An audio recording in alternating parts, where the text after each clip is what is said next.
नाजरीन अस्सलाम वालेकुम रहमतुल्लाहि व बरकातुहू। मेरे पास ना एक 2 साल की बच्ची लाई गई जो खाती भी बहुत ज़्यादा थी और वो पखाना भी एक बड़े आदमी की मिकदार के बराबर करती थी।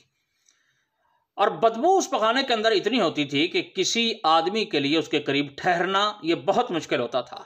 चाय की बड़ी शौकीन थी, तो मैंने उसके शौक के मुताबिक ना एक शरबत तैयार किया कि जिसका एक चाय वाला जो चम्मच था ये आधा कप पानी के अंदर घोल कर उसे पिला दिया जाता। वो उसे शौक से पी लिया करती थी।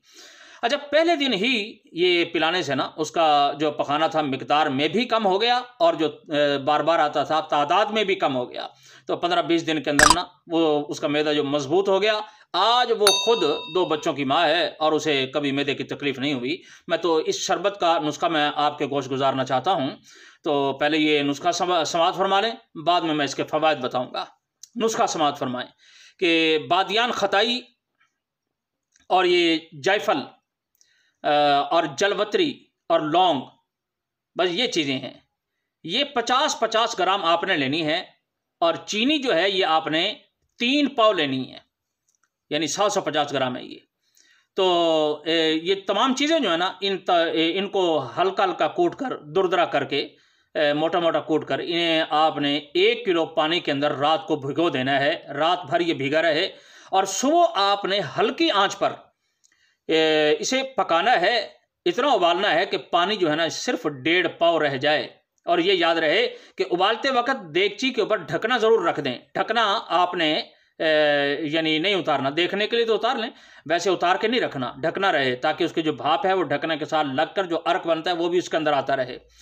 तो जब ये 1.5 पाव पानी रह जाए तो इसे नीचे उतार लेंगे। ठंडा होने के बाद इसे आपने कपड़े में से छान लेना है, यानी कपड़ छान कर लेंगे।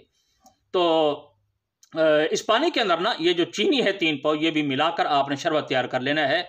तो जब शरबत तैयार हो जाए तो इसकी जो खुराक है छोटे बच्चों के लिए 1 चाय वाला चम्मच है और जो बड़े आदमी हैं उनके लिए 2 से 3 चम्मच है। चाहे तो आप वैसे पिला लें, चाहे तो आप इसी तरह ये गर्म पानी के अंदर मिला के कहवा बना के ना उन्हें पिला दें।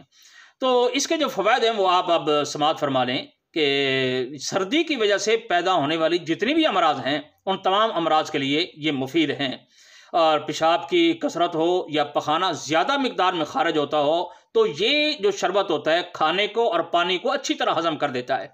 तो अब बच्चों की जो पसलियाँ चलती हैं या उनको जो बज्जक की शिकायत पैदा होती है, खांसी है, नज़ला, ज़ुकाम, नमोनिया और बुखार, उनके लिए ये बहुत बेहतरीन चीज़ है। और ये जो बच्चे सुस्त होते हैं या कम ज़हन होते हैं उन बच्चों को ये चुस्त भी कर देता है और ज़हीन भी बना देता है।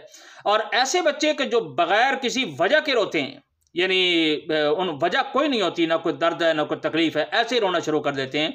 ऐसे बच्चों को उठा के बाहर ले जाएं तो वो खुश होते हैं, अगर उन्हें बिठा दिया जाए या लिटा दिया जाए तो वो रोना शुरू कर देते हैं। ये बेवजह रोना होता है या वैसे ही छोटी छोटी बातों पर रोना शुरू कर देते हैं।